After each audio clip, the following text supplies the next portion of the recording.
आज मैं जो वीडियो लेके आया हूँ वो वीकली अफेयर्स है 17 सितंबर से लेकर 24 सितंबर 2023। मैंने ऑलरेडी नेशनल अवेयरनेस का जो वीडियो है वीकली वो डाल दिया इस चैनल में। आज जो कवर करेंगे वो करेंगे हम इंटरनेशनल न्यूज़, जो भी इंटरनेशनल न्यूज़ है ये एक हफ्ते का वो पूरा का पूरा कवर किया जाएगा, वो भी डिटेल में।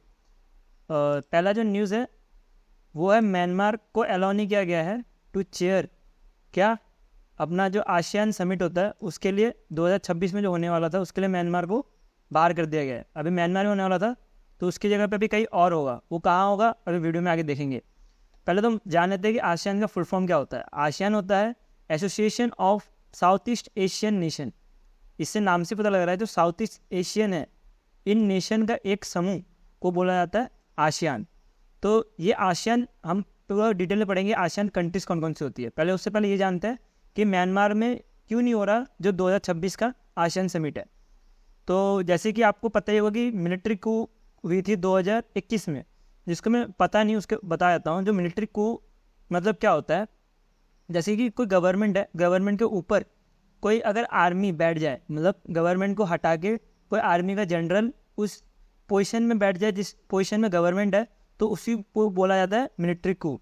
तो वो 2021 में किया गया था और अभी भी जो म्यांमार जो है कंट्री उसको जो है मिलिट्री संभाल रही है, ना कि कोई डेमोक्रेटिक गवर्नमेंट। तो उस वजह से म्यांमार को जो ये 2026 का आसियान समिट होने वाला था वो नहीं हो रहा। तो फिर इधर नहीं, म्यांमार में नहीं हो रहा तो कहाँ पे होगा। If Myanmar not allowed then who host 2026 summit. तो ये समिट जो है 2026 में फिलीपींस होस्ट करेगा। और अभी प्रेजेंट में कौन होस्ट कर रहा है, प्रेजेंट में जो होस्ट कर रहा है वो हमारा इंडोनेशिया। ठीक है, अब मैं थोड़ा ये इतने न्यूज़ है, इसके ऊपर और कुछ न्यूज़ नहीं है, मैं थोड़ा स्टैटिक की तरफ अब ले जाता हूँ। पहले तो आसियान समिट में कितनी कंट्रीज़ होती है। आसियान जो कंट्रीज़ बोले जाते हैं वो 10 कंट्रीज़ ही होती है। जो आसियान कंट्रीज़ होती है वो 10 कंट्रीज़ कौन कौन सी है मैंने ये मैप में समझा दिया है। जैसे म्यांमार है, थाईलैंड है, कंबोडिया है, सिंगापुर है, इंडोनेशिया है, मलेशिया है, ब्रूनी है, वियतनाम है, लाओस है और फिलीपींस है। ये 10 कंट्रीज़ को मिला के ही बोला जाता है हमारा आसियान मेंबर कंट्री। इसमें जो है 6+ और किए जाते हैं। 6 कौन से होते हैं जो एशिया पैसिफिक रीजन के हैं, जैसे कि Australia, China, India, Japan, Korea, New Zealand. ये 6 कंट्रीज़ और आसियान मिलके जो साउथ एशिया समिट है ये मिलके करते हैं। और जो पहली जो आसियान समिट हुई थी वो हुई थी इंडोनेशिया में 1916 में। और जो ये हेल्ड होता है ट्वाइस एनुअली, मतलब एक साल में 2 बार होता है। ठीक है, अब मैं इसको थोड़ा हिस्ट्री बताता हूँ इसके बारे में कि किसने फाउंड किया था, कौन कौन सी कंट्रीज थी। कंट्रीज तो पता लग गया होगी, 10 कंट्रीज ये है और 6 कंट्रीज हमारी जो एशिया पैसिफिक से आती है वो China, Australia, India, Japan, Korea और न्यूजीलैंड है। अब एक क्वेश्चन मन में आ रहा होगा कि ये 6 कंट्री की ज़रूरत क्या थी, 6 कंट्री क्यों ऐड होगी आसियान में। जैसे कि आपको पता होगी यूरोप यूनियन के बारे में कि यूरोप यूनियन में टोटल 26 कंट्रीज़ है, जो कि बहुत बड़ी इकोनॉमी है आसियान के हिसाब से। आसियान मेंबर्स जितने कंट्रीज़ है तो इनको भी इकोनॉमिकली स्ट्रॉन्ग बनने के लिए, और जैसे कि ज़्यादा से ज़्यादा जो रीजन है जैसे साउथ ईस्ट एशियन में अपना इंडिया आता है, ऑस्ट्रेलिया, न्यूजीलैंड, ये सब भी एक साथ एक ग्रुप होके यूरोप यूनियन जैसा ग्रुप बन सके और जो भी डिसीजन लेते हैं यूरोप यूनियन वैसे ये डिसीजन ले पाए। तो इसी के लिए ये 6 कंट्री को भी ऐड किया गया था। नेक्स्ट जो बात करते हैं नेक्स्ट स्लाइड में, अब मैं आसियान के बारे में बताता हूँ कि कब ये स्टैब्लिश हुआ था। तो जो स्टैब्लिश हुआ था ये 1967 में हुआ था। ये बैंकॉक थाईलैंड में हुआ था और ये आसियान डिक्लेरेशन के बाद हुआ था। और इसका जो हेडक्वार्टर है अभी कहाँ पे हो रहा है, इंडोनेशिया में हो रहा है 2023 का समिट। और इसका हेडक्वार्टर भी इसी हिसाब से याद रखना है कि इंडोनेशिया में जकार्ता में इसका हेडक्वार्टर है। तो सेक्रेटरी जनरल अभी कौन है, काओ किम हुन। तो ये हमारे सेक्रेटरी जनरल है। जैसे कि मैंने आपको पहले ही बोला था कि इसमें आसियान में कितने हैं, 10 मेंबर है। आसियान में कितने मेंबर्स हैं, 10 मेंबर है, वो भी कहाँ के, साउथ ईस्ट एशिया के। तो साउथ ईस्ट एशिया याद रख लेना तो उससे मोस्टली याद आ जाएगी कौन कौन सी कंट्री आती है, सिंगापुर, इंडोनेशिया, ऐसे करके। अब इसमें फाउंडर मेंबर्स कौन कौन से थे, फाउंडर मेंबर्स थे हमारे इंडोनेशिया, मलेशिया, फिलीपींस, थाईलैंड और फिर सिंगापुर। ये 5 जो है फाउंडर मेंबर थे और बाकी जो 5 जो है स्लाइड में देकर रखा है ये बाद में आके जुड़े हैं इनके साथ। और ये 10 लोगों को बोला जाता है आसियान कंट्रीज़। और इसके साथ कितने कंट्रीज और ऐड हुए, 6 कंट्रीज ऐड हुए। क्यों ऐड हुए, क्योंकि उनको भी एक ऐसा यूनियन बनाना था जैसे कि यूरोप यूनियन है, तो इसलिए 6 कंट्रीज ऐड हुई है। 6 कंट्रीज़ के नाम याद रख लेना, Australia, China, India, Japan, New Zealand और एक मैं छोड़ रहा हूँ कोई। तो वो देख लेते हैं, अभी एक कोई मेरे को याद नहीं आ रही। हाँ, और कोरिया है, साउथ कोरिया, ठीक है, ये नॉर्थ कोरिया नहीं, क्योंकि नॉर्थ कोरिया का पता ही होगा। तो ये साउथ कोरिया है हमारे पास। तो ये 6 कंट्रीज़ है। इसमें अभी इंडोनेशिया जो है 2023 में होस्ट करने वाला है, 2026 में कौन होस्ट करने वाला है, फिलीपींस होस्ट करने वाला है। और म्यांमार में क्यों होस्ट नहीं हो रहा, क्योंकि उधर मिलिट्री को है। नेक्स्ट स्लाइड में चलते हैं, क्या है हमारे पास नेक्स्ट न्यूज़। ये है यूएनडीपी। यूएनडीपी ने कोलैबोरेशन किया है किसके साथ, नाबार्ड के साथ। यूएनडीपी ने कोलैबोरेशन किया है नाबार्ड के साथ, किसकी वजह से, कि डेटा ड्रिवन एग्रीकल्चर इनोवेशन कर पाए। कितने साल के लिए किया है, मैंने लिख दिया 5 महीने के लिए, 5 साल के लिए ये एमयू साइन किया गया है। किसने साइन किया, यूएनडीपी और नाबार्ड ने। किसके लिए, एग्रीकल्चर इनोवेशन के लिए। तो ये क्या करेगा, मतलब किस काम के लिए, तो उसके लिए मैंने एम लिखा है कि ये जो भी डिजिटल पब्लिक गुड्स है, जैसे कि DICAR, तो इनको जो है, इनको वो मतलब ऐसा यूज़ किया गया है। DICAR में, इसको नेक्स्ट स्लाइड में सही समझाऊंगा क्या होता है। अभी इतना जान लो कि ये जो है यूएनडीपी और फिर नाबार्ड, ये दोनों मिलकर किसको हेल्प करेंगे, एग्रीकल्चर प्रैक्टिस और सिक्योरिंग लिवलीहुड, जो भी स्मॉल फार्म होल्डर है इंक्लूडिंग वुमेन्स, तो इनको हेल्प करने के लिए ये बनाया गया है ये प्लेटफॉर्म। अंडर दिस एमयू दोनों कोलैबोरेशन करेंगे और ये शेयरिंग करेंगे open source data for product development, data transfer, फिर supporting for the format of the aggregate policies. अब मैं इसको एक ईजी लैंग्वेज में समझाता हूँ। पहले तो ओपन सोर्स डेटा क्या होता है। ओपन सोर्स डेटा होता है जो कि हर कोई यूज़ कर सकता है। जैसे कि मान लीजिए हमारा एंड्रॉयड है, तो एंड्रॉयड जो है हर कोई अपने हिसाब से बना के उसको यूज़ कर सकता है, तो उसको ही ओपन सोर्स बोला जाता है। क्लोज सोर्स बोला जाता है, जैसे कि माइक्रोसॉफ्ट का ऑफिस है, तो ऑफिस आप ऐसा नहीं कि उसका कोड चोरी करके आप दूसरा बना सकते हो, तो वो हो गया हमारा क्लोज सोर्स। तो ये ओपन सोर्स है और ये हेल्प क्या करेगा, जो भी हमारा एग्रीकल्चर में जो जैसे क्लाइमेट चेंज हो रहा है, तो क्लाइमेट चेंज में कैसे हमें किस मंथ में क्या उगाना है, कैसे चीज़ों को उगाना है, वो सब चीज़ें बताई जाएगी इस DICRA में। तो मैं इसमें और लेमन लैंग्वेज समझना चाहूँगा कि जैसे कि मान लीजिए कि जुलाई में हम वो करते हैं, जो है खेती करते हैं, मतलब स्टार्ट होती है। तो क्लाइमेट चेंज कैसे अभी क्या हो गया, अभी अगस्त में होगी, क्योंकि बारिश नहीं हो पा रही। बारिश कब होगी, अभी अगस्त में होगी। तो ये चीज़ बताने के लिए कि कहाँ पे अगस्त में होगी, कहाँ पे सितंबर में होगी और कहाँ पे हमारे जुलाई में होगी, तो ये चीज़ बताने के लिए ये प्लेटफॉर्म बनाया गया DICRA। इसका फुल फॉर्म क्या है, डेटा इन क्लाइमेट रिसाइलेंट एग्रीकल्चर। तो इसका मैं एक वीडियो डालता हूँ, ठीक है, इसके बाद वाले में PPT में एक वीडियो आएगा, उसको देख लेना और उसके बाद और अच्छे से क्लियर हो जाएगा कि ये चीज़ क्या है। Climate change is drastically altering environmental conditions in the farmlands of Telangana. It is threatening agriculture and consequently food security and farmer livelihoods. To help farmers in the state become more resilient to climate change, UNDP and the government of Telangana have co-created a novel platform, DICRA. Powered by AI, DICRA visualizes high-resolution geospatial data collected by hundreds of data scientists, including climate-aware citizens worldwide, through data collaboratives. More than 20 parameters of data are analyzed on DICRA, which can help identify farms that are more likely to have higher productivity than others, or farms that appear to be performing poorly.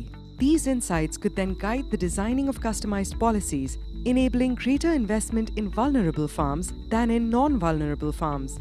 DICRA can also highlight data gaps, thereby supporting further data collection on the ground.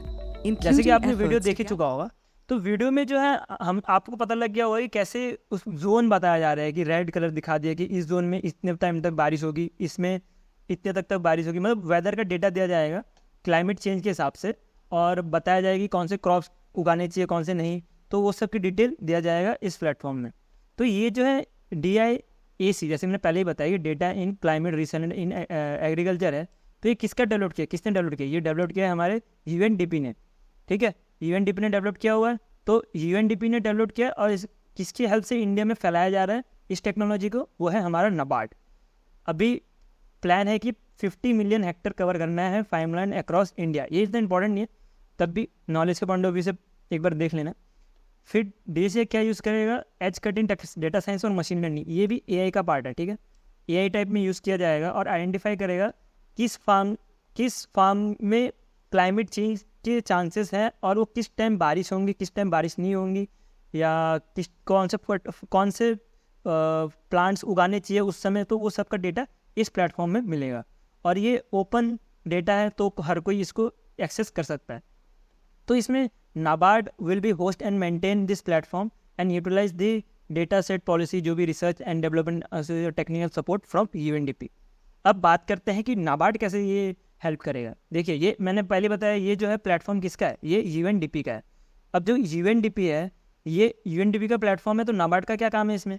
NABARD जो है इसकी जो policies है, कैसे इसको use करना है, कैसे मतलब इम्प्लीमेंट करना है, ये सब काम जो है इंडिया में नाबार्ड का रहेगा। ये बहुत इंपॉर्टेंट क्वेश्चन है, तो मोस्टली इसमें से डीप में भी क्वेश्चन बन सकता है। तो इसका मोस्टली यूएनडीपी इसको प्लेटफॉर्म देगा और नाबार्ड जो है इम्प्लीमेंट करने का काम करेगा all over the India.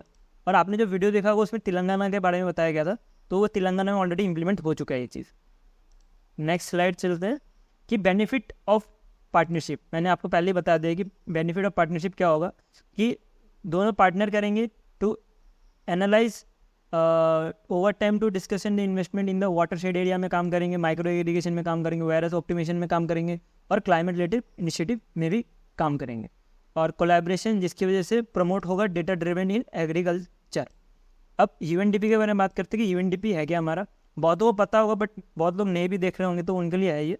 UNDP होता है यूनाइटेड नेशन एजेंसी, जो हेल्प करेगा कंट्री को टू इलिमिनेट पॉवर्टी और even sustainable economic growth and human development के लिए हेल्प करता है कोई भी कंट्री को।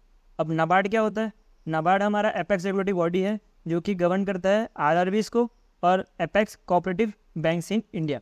आरआरबीज को करता है और कोऑपरेटिव बैंक दोनों को गवर्न करने का काम किसका है, नाबार्ड का है। It is under the. अब देखो, ये पैसे की बात है तो कौन सा मिनिस्टर आएगा, मिनिस्टर ऑफ फाइनेंस आएगा। बस इसमें इतना ही इंपॉर्टेंट है।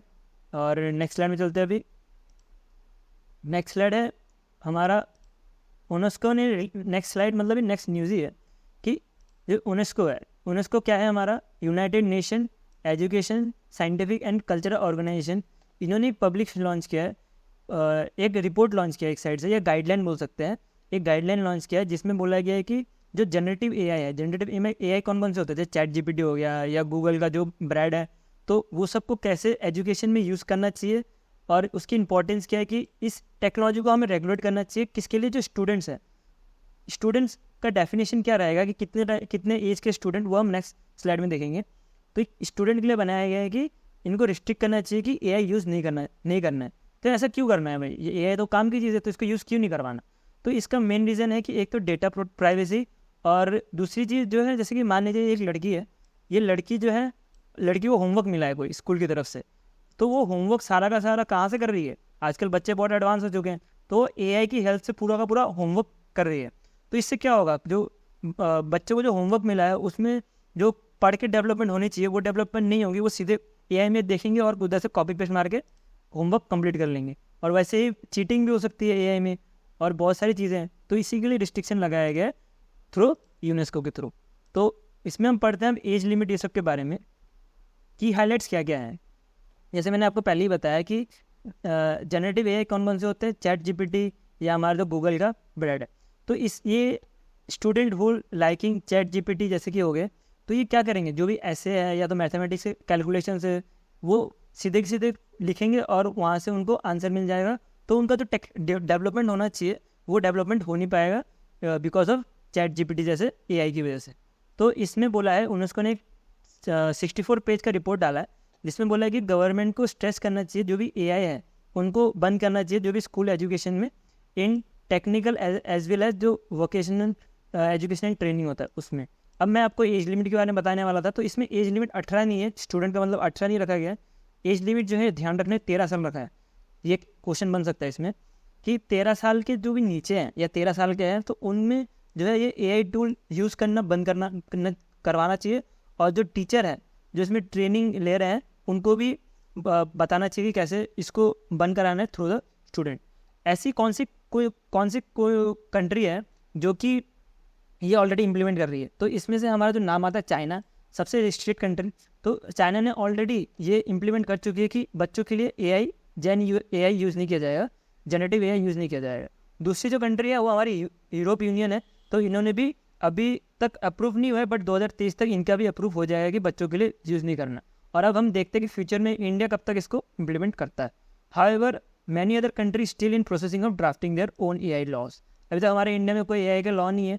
अभी हमारा डेटा प्रोटेक्शन जो डिजिटल बिल बना है, अभी धीरे धीरे AI के ऊपर भी मेरे हिसाब से लॉ जल्दी से जल्दी लाना चाहिए, तो वो जल्दी जल्दी इंडिया लाएगी और डेफिनेटली स्टूडेंट पे भी काम करेगी। नेक्स्ट न्यूज़ में चलते हैं। नेक्स्ट न्यूज़ से पहले मैं थोड़ा यूनेस्को के बारे में बता दूं कि यूनेस्को है क्या। यूनेस्को जो है UN का ही पार्ट है, जो प्रमोट करता है world peace and security through the international cooperation in education, art, science और कल्चर। आर्ट, साइंस और कल्चर मोस्टली जो यूनेस्को है, जो चिल्ड्रन है ना, उनको हेल्प करने के लिए बनाया गया था 1945 में। इसका हेडक्वार्टर फ्रांस पेरिस में है। इसके जो डायरेक्टर जनरल है एंड्री है, और जो इसकी पेरेंट ऑर्गेनाइजेशन है वो UNE मतलब United nation economic and social council है। इतना काफ़ी है इसके लिए। कभी स्टैटिक में न्यूज़ आ जाता है तो मैं इसलिए एक बार रिविजन करा दिया हूँ। हेडक्वार्टर इंपॉर्टेंट है, बाकी डायरेक्टर जनरल तो मेरे हिसाब से इंपॉर्टेंट नहीं है। हेडक्वार्टर याद रखना और काम क्या करता है वो याद रखना यूनेस्को को। और दूसरा वर्ल्ड बैंक और यूनिसेफ, सॉरी ये यूनेस्को जो है वो यूनिसेफ से मैं थोड़ा कन्फ्यूज़ हो गया।